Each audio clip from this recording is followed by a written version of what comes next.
Welcome, I'm Ijoma Honyato. Tonight, the president says he's saddened by the tragic incident where many people were electrocuted watching a football match in the viewing centre in Calabar. Also commiserates with the victims of the families. Nigerian police declare militia leader Tewase Akwaza, also known as Ghana, wanted for arson and killing of over 67 people across Benue State. National Human Rights Commission and the Army to investigate allegations of rights abuses by the Army. And 20 children killed in South Africa minibus crash near Pretoria, the capital city.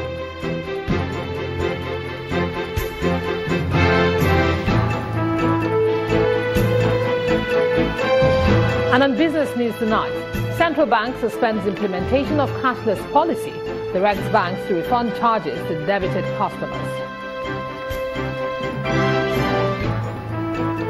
On sports news, another epic battle looms as holders Real Madrid face rivals Atletico de Madrid in the semi-finals of the UEFA Champions League. And from Abuja, Bauchi insecurity attracts a joint effort by the army and traditional rulers. They agree it's time for peace to reign.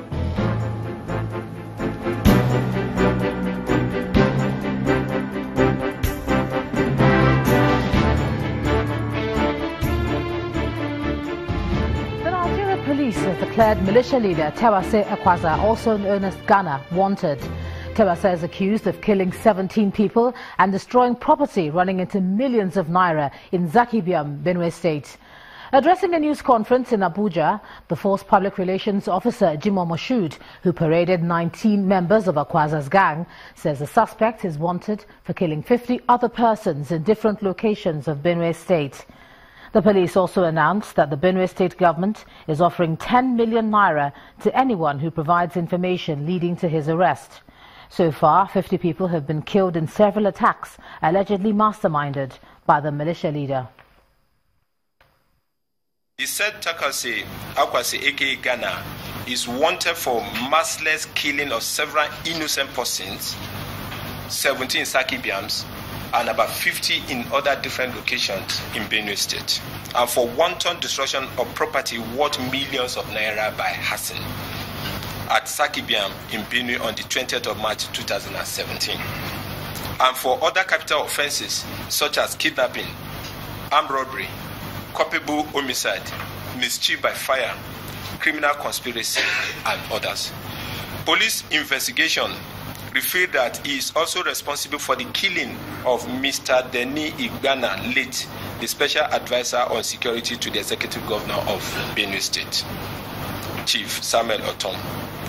He is dark in complexion, tall, stout in build, and has no tribal mark on his face.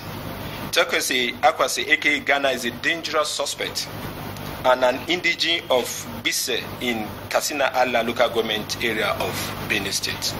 He speaks Tiv, Idoma, and Pidgin English languages fluently.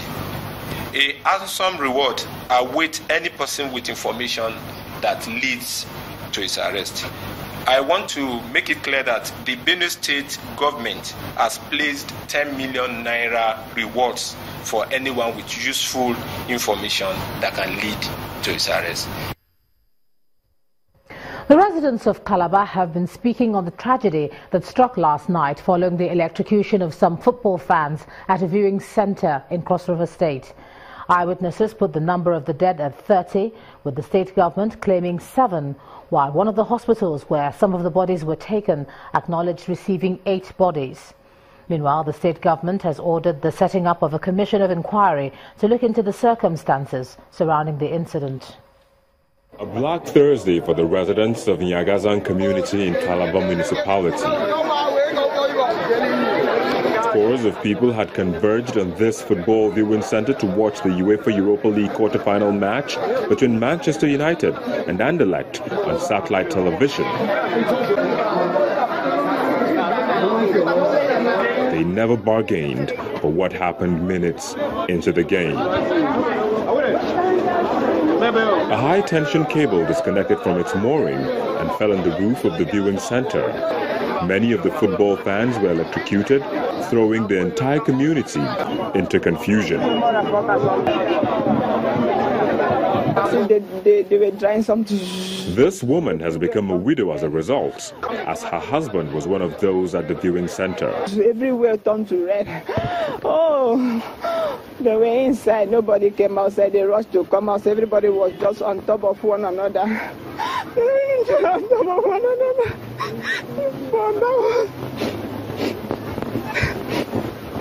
I could not remove my husband. I tried my best. That night was there, the fire was there, burning them over 15 minutes. The customers do not exist. The spokesperson of the Port Harcourt Electricity Distribution Company, John Oni, is also at the scene of the incident to see things for himself. He gives assurance of a thorough investigation of the matter. As a responsive organization, we have set our machinery in motion to investigate to the remote and immediate cause of this accident. So we are only appealing to the members of this community to remain calm. All the issues raised shall be addressed. The state deputy governor is here at the University of Calabar Teaching Hospital. He promises that government will trace all the bodies said to have been taken to different hospitals in the state capital. Something must be done very quickly too, to ensure that houses are not built under high tension cables. It's a serious risk, and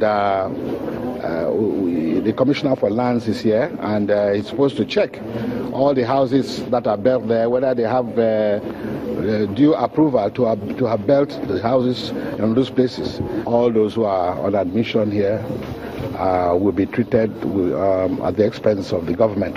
So we're taking full responsibility for their treatment. And very soon there'll be a commission of inquiry set up to investigate this matter and to see how this can be avoided in the future. One of the survivors who confirmed the death of all his friends who were there with him thanked God for sparing his life. We watched the game for about 38 minutes. Also when we just heard a spark from the high tension cable and the thing dropped directly on the zinc. Most of us that were there, virtually everybody that was sitting around me, those ones are all dead. That's why I said I cheated there, because God has a reason for keeping me, because I've not fulfilled my destiny. While many eagerly await the outcome of the promised investigation into this tragic incident, steps should be taken by the residents as well as the government to ensure that this does not recur. In the meantime, President Muhammadu Buhari says he's shocked and saddened by the death of several football fans last night at a viewing centre in Calabar. The fans were watching a Europa League match between Manchester United and Anderlecht when a live electric cable fell onto the building. In a statement, President Buhari offers his deepest condolences to the family and friends of the victims, whose sudden death is a big blow not only to their families but also to the football-loving nation. End of quote. The President also commended the Cross River State authorities for setting up a commission of inquiry to look into the incident. And we have a reaction from Manchester United. Well, they've offered their condolences to the fans, friends and families affected by the accident in Calabar. An eyewitness to Channels Television, he managed to get away from the scene after noticing a spark on a nearby transformer. Reports say about 80 people were in the building at the time of the incident. Well, to discuss this unfortunate incident and safety as far as power distribution is concerned, I'm now being joined on the news at 10 by a power safety expert, Engineer Jamiu Badmus. Thank you so much for joining us on the news at 10. It's my pleasure, ma. Well, our hearts go out to the families. Some of them might be watching us tonight, so we have to be careful as we speak, even though we do have to talk about it. But I'd like to start from the building itself. It's been established bad location, seeing as the high tension wire was there, but what about the structure? I mean, you've seen the pictures. Now, from the way the building is constructed, you see, apart from being under the high tension wire, where there is in the NESIS regulation 2015 that you must have 5.5 meter distance, the building itself is made from iron, iron roofing sheet, and of course, it has only one exit and entry point. Only one place for you to enter, that same place for you to leave. And then normally a building of such, a situation is supposed to have at least 2 or more entry and exit. And but if you look at it very well, that structure will have added to people, causing stampede, because normally they have to close the door when they start watching the football. Yeah. So that those who don't pay will not, come in. And by the time they add that explosion, everybody will start trying to go to the door. And in such case, they will rush, and when they rush, they will stampede. But what happened? Tell us about the roofing sheet and what role that played with those who are actually able to exit, those who were not affected in the stampede. Now, if a wire cut that way, and it's live, and it gets to roofing sheet which can conduct, which means all the structures have been electrified. And people rushing, anybody touching any part of the structure will receive electric shock. And again, they get to the door to exit, and they will rush, and everybody will be thinking I have to move first. Some will get electrified and receive electric shock. While they fall down, others will join that person, because electricity is such that if I touch and it moves through me, and you touch me too, you still have the same, it enters you too.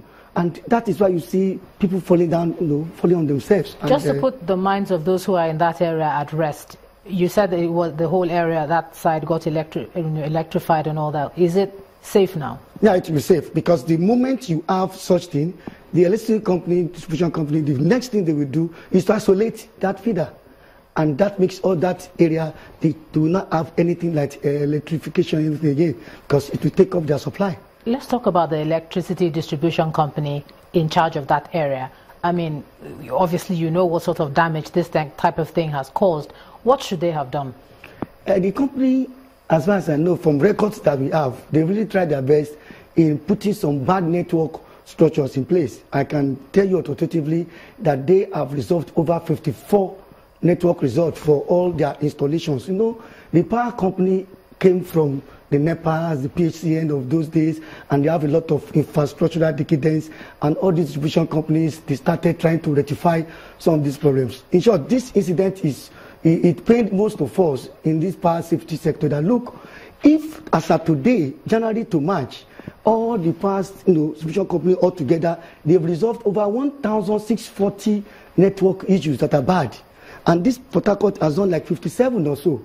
And now you have an accident, of course, maybe due to some other factors that could cause that accident. I know the company they will have done a lot of things vis-a-vis community awareness, talk to people that look, don't stay under high tension. And as a matter of fact, people may not even bother to listen to them. When people are told not to stay under, if their buildings are there already and they're asked to move just like that, who takes care of them? What happens? What is actually the role of these companies beyond just carrying on and distributing power?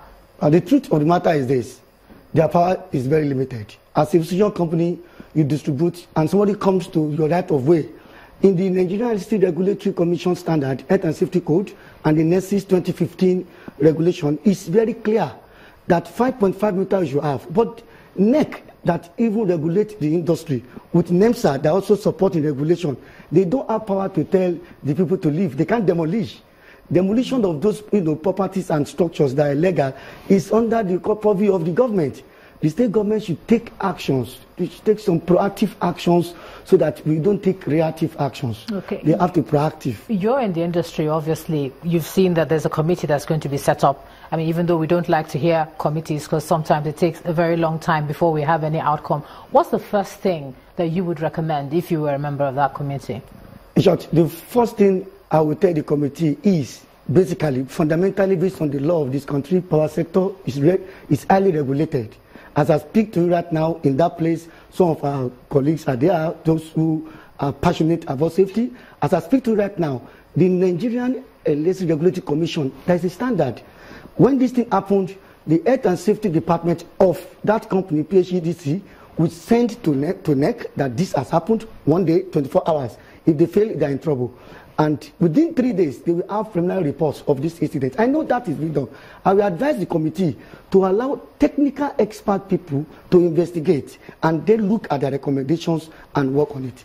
It is better that way because power industry, you will just be saying some things from your own thinking that what you are saying is right, but it's not in line with technical safety requirements. All right, Engineer Jamiu Badmus, thank you so much for sharing your thoughts on this unfortunate incident on the news at 10 tonight.